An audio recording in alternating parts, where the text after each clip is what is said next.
क्या यही है 21वीं सदी का महिला सशक्तिकरण? आखिर कैसे जिला सचिवालय में एक महिला द्वारा इतनी बेरहमी से एक पुरुष की पिटाई कर दी गई?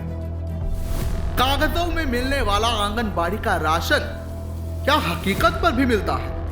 बच्चे इस आंगनवाड़ी में आ ही नहीं रहे। रिकॉर्ड में बच्चे चढ़ाए जा रहे हैं, लेकिन वो बच्चे तो आते ही नहीं। वो तो कहीं और स्कूल में जाते हैं, प्लेवे स्कूल में जाते हैं, किसी और स्कूल में जाते हैं। तो जो राशन रिकॉर्ड में चढ़ाया जा रहा है वो किसको दिया जा रहा है? वो राशन तो दिया ही नहीं जा रहा बच्चों को। वहाँ पे फर्जी रिकॉर्ड बनाकर ऊपर गवर्नमेंट को भेजा जाता है कि हमने इतने बच्चों को राशन दिया, लेकिन राशन दिया ही नहीं जाता। वही आखिर ऐसे कौन से अधिकारी हैं जो शिकायतों को फर्जी निपटारे के साथ ही कागजों में जबरदस्ती हस्ताक्षर करा रहे हैं? तो मैंने इनकी जांच अधिकारी जो सीडीपीओ है लक्ष्मी देवी बापोली ब्लॉक से, उससे मेरी फ़ोन पे बात नहीं है। तो वो मुझे ये कहती है, दबाव बनाती है कि आप बगैर जांच के सीएम विंडो की एटीआर पर सिग्नेचर कर दीजिए, नहीं तो मैं 2-3 लेटर लिख के तुम्हारी जांच बंद करा दूंगी।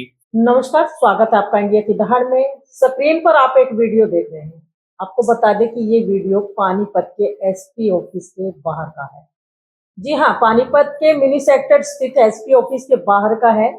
आप देख रहे हैं कि सीसीटीवी कैमरे की फुटेज में एक शख्स को एक महिला और 2 पुरुष मिलकर के तसल्ली से मारपीट उसके साथ कर रहे हैं।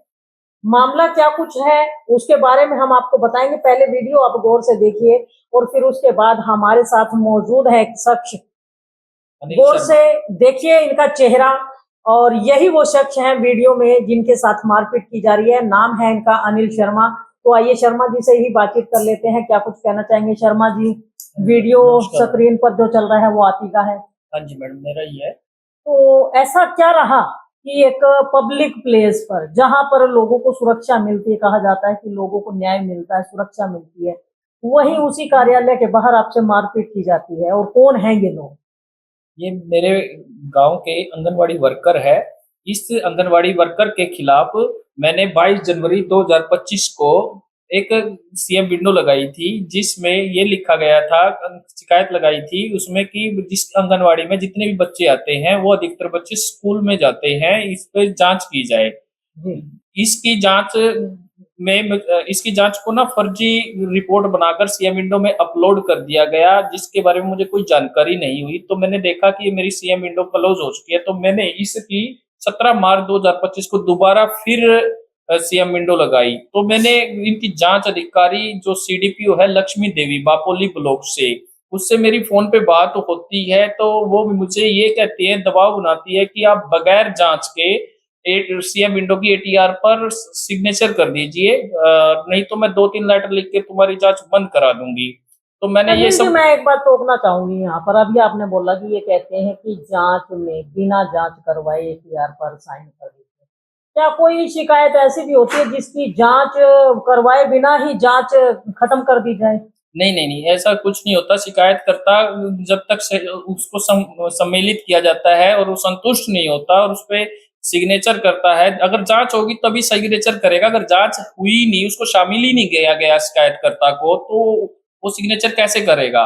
तो इन्होंने बगैर जांच के, मेरे बगैर हस्ताक्षर किए उस फर्जी रिपोर्ट बनाकर सीएम विंडो की एटीआर को अपलोड कर दिया और मेरी जांच को बंद कर दिया गया।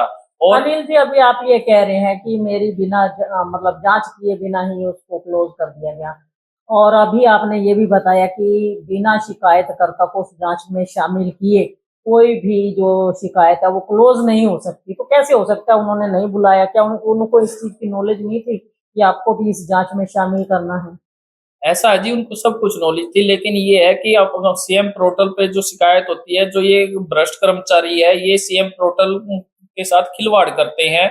और ये अब हमारे जो मुख्यमंत्री है, आदरणीय मुख्यमंत्री जी नायब सैनी जी, इन्होंने जो सीएम पोर्टल की हरियाणा सरकार में व्यवस्था की है, ये आम जनता को लाभ पहुंचाने के लिए करी गई है, ताकि शिकायतकर्ता कंप्लेंट कर सके या उस पर कार्रवाई की जा सके।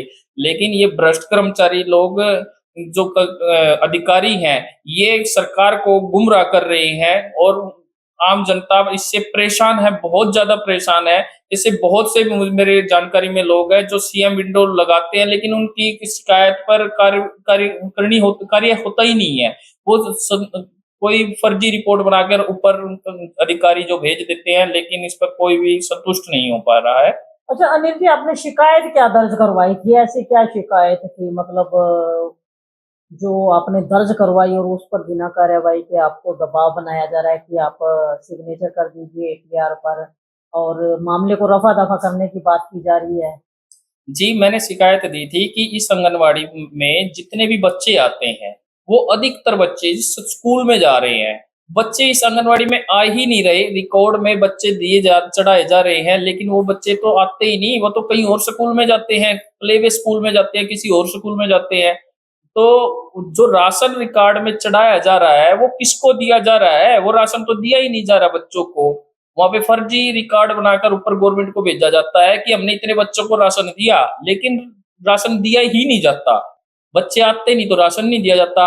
आंगनबाड़ी में एक ही काम थोड़ी ना है जी, बच्चों को राशन देना, उनको बच्चों को पढ़ाना, उनको बैठना सिखाना, खेल कूद कराना, बहुत सी ऐसी एक्टिविटीज कराई जाती हैं, लेकिन उसके लिए भी कोई वो नहीं होता। और आंगनबाड़ी में एक नियम है जी, अगर अगर बच्चे ना आए अगर बच्चे ना आए तो उसमें आसपास के गांव के लोगों को जागरूक कार्यक्रम किए जाते हैं, ताकि बच्चे वहां पे आए, माँ बाप बच्चों को भेजे। और दूसरी बात यह है कि 800 की पॉपुलेशन पे एक आंगनबाड़ी बूथ खुलता है। हमारे गांव में 4 आंगनबाड़ी बूथ है, और लगभग 3 से 3,500 के आसपास हमारी जनसंख्या है हमारे गांव की। तो ये मेरे एरिया की आंगनबाड़ी है। अच्छा अनिल जी, एक सवाल पर्सनल पूछना चाहूंगी, आप शादीशुदा हैं? जी नहीं। आप शादीशुदा नहीं हैं, आपके बच्चे नहीं हैं, आपके बच्चे आंगनवाड़ी में नहीं जाते, तो फिर आपने ये रिकॉर्ड कहाँ से एकत्रित किया जिसमें आप ये कह रहे हो कि बच्चे आंगनवाड़ी में आते नहीं हैं, वो स्कूलों में जाते हैं या प्लेवे स्कूल में जाते हैं, तो किसको ये राशन दिया जा रहा है, कैसे? जी, मेरे पिताजी की किराने की दुकान है, तो मेरे दुकान पे ना छोटे-छोटे बच्चे आते रहते हैं। तो कई बार ऐसा हुआ मेरे साथ है ना, बच्चे को ना मैं कई बार खेलते रहते हैं, तो मैं उनको चीज़ भी दे देता हूँ, मुझसे ना बहुत लगाव है। तो जब बच्चे मेरे घर के आगे से आते-जाते हैं, तो वो कई बार है ना रोते, उन्होंने मेरे से शिकायत की कि राशन में ना कीड़े भी आ रहे थे, और जो बच्चे जाते हैं तो आंगनवाड़ी वर्कर है ना, उनको राशन नहीं देती, उनको डाँट करके वापस भगा देती है। तो फिर ऐसा कई बार हुआ। अब गाँव के लोगों को इस बारे में जानकारी नहीं थी। इससे पहले भी मेरे गाँव के कुछ लोगों ने 2 बारी इसकी शिकायत भी लगाई है इस आंगनवाड़ी वर्कर की, लेकिन उस पर भी कोई कार्रवाई नहीं करी गई थी। उसको दबाव बनाकर फर्जी तरीके से बंद कर दिया गया था। और वही काम फिर मेरे साथ हुआ। जब मैंने इस आंगनवाड़ी वर्कर की कंप्लेंट की, तो इन्होंने मुझ पर दबाव बनाया कि इसको जांच को बंद करा दे, और इनकी मेरे पास रिकॉर्डिंग भी है, इनकी जांच अधिकारी सीडीपीओ लक्ष्मी देवी की, जो कह रही है कि बगैर जांच के एटीआर पे साइन कर दे। मैं क्यों कर दूं? तो मैं ये पूछ रही थी आपसे कि मतलब ऐसा क्या है उस रिकॉर्डिंग के अंदर, कोई माल की खरीद फरोख्त है, जैसे अक्सर सुनने में आता है राशन डिपो वाले हैं या आंगनवाड़ी वर्कर्स हैं, ये सारा सामान जो है वो बेच देते हैं, वो है, या कुछ अन्य रिकॉर्डिंग है मतलब इनके डिपार्टमेंट से संबंधित क्या है उसमें? ऐसा है जी, मैंने जो ये शिकायत लगाई थी उसमें सिर्फ यही था कि भी स्कूल के बच्चों, जो इस आंगनवाड़ी में बच्चे आते हैं, वो दूसरे स्कूल में जाते हैं या नहीं जाते हैं, उसका रिकॉर्ड चेक करने के लिए मैंने बोला था। मैंने ये भी दरखा अपनी शिकायत में ये भी बोला था कि भाई हमारे जो गांव की मौजूदा सरपंच है, उसको भी इसमें इन्वॉल्व किया जाए, ताकि दूसरे स्कूलों का रिकॉर्ड, जो गवर्नमेंट स्कूल है हमारे गांव का, या बच्चे और कहीं स्कूल में जाते हैं, तो उनका रिकॉर्ड निकाल के मुझसे मैच की जाए कि एक्चुअल में हो क्या रहा है। लेकिन ऐसा कुछ भी नहीं हुआ। ना तो स्कूल का रिकॉर्ड निकलवाया गया, ना बच्चों का रिकॉर्ड दिया गया। एक फर्जी रिपोर्ट बना के अपने परिवार की लेडीज को के साइन करा के, और उसको ऊपर अपलोड कर दिया गया एटीआर पे कि हमने तो जांच कर दी, और ना ही जांच में मेरे को शामिल करा गया। जब मेरे सामने जांच नहीं हुई, ना ही सरपंच मैडम को शामिल किया गया वहां पे, किसी ऐसे आदमी को जो गांव का मौजूद आदमी हो, भाई उसको शामिल किया गया हो, वो फर्जी रिपोर्ट बना के ऊपर अपलोड हो रही। तो मतलब क्या लगता है आपको, किस किस की मिली भगत हो सकती है इसमें, ये सारे मामले में, इसको मामले को रफा दफा करने में? ऐसा है जी, ये तो पूरा जो डिपार्टमेंट है, जो डिपार्टमेंट के अधिकारी है, जांच अधिकारी, सीडीपीओ लक्ष्मी देवी ही जब मुझे ये कह रही है, उसके नीचे जो सर्कल सुपरवाइजर है या वर्कर है, ये सारे मिली भगत कर रहे हैं। जब एक जांच अधिकारी ये बात बोलेगा कि बगैर जांच के एटीआर पर साइन कर दे, तो फिर नीचे नीचे वाले जो वर्कर हैं वो तो सारा फर्जीवाड़ा ही कर रहे हैं ना जी, वो आपस में मिल बांट के घपला कर रहे हैं। फिर इसका मतलब अच्छा अनिल जी, आपके साथ मारपीट हुई एसपी ऑफिस के बाहर ही हुई, इसकी कोई शिकायत आपने दर्ज करवाई? जी मैंने कराई थी जी 22/7/2025 को मेरे को यहाँ पे फर्स्ट अपील के संदर्भ में लेटर देकर, रिटर्न लेटर से कमरा नंबर 213-214 में बुलाया गया था, जो जिला कार्यक्रम अधिकारी का है, डीपीओ मैडम का है। जब उस दिन मैं यहाँ पर आया तो मैंने देखा कि जिला कार्यक्रम अधिकारी जो डीपीओ मैडम है अपने ऑफिस में नहीं बैठे थे। मैंने उसके कमरे में झांका और वहां पर मैंने देखा कि मैडम नहीं बैठे थे। तो मैं वापस मुड़ा, मैंने सोचा कि चलो भाई इधर वॉशरूम वगैरह चले जाते हैं, इतना तब तक मैडम आ जाएगी। तो तभी सीढ़ियों से आंगनवाड़ी वर्कर शशि अपने पति सुंदरलाल और अपने देवर सोनू पुत्र शिवधन के साथ वहां आती है और सुंदरलाल मुझे गाली गलौज करता है और उसके बाद मैं उसको ये बोलता हूँ मैं तुम लोगों से डरता नहीं हूँ।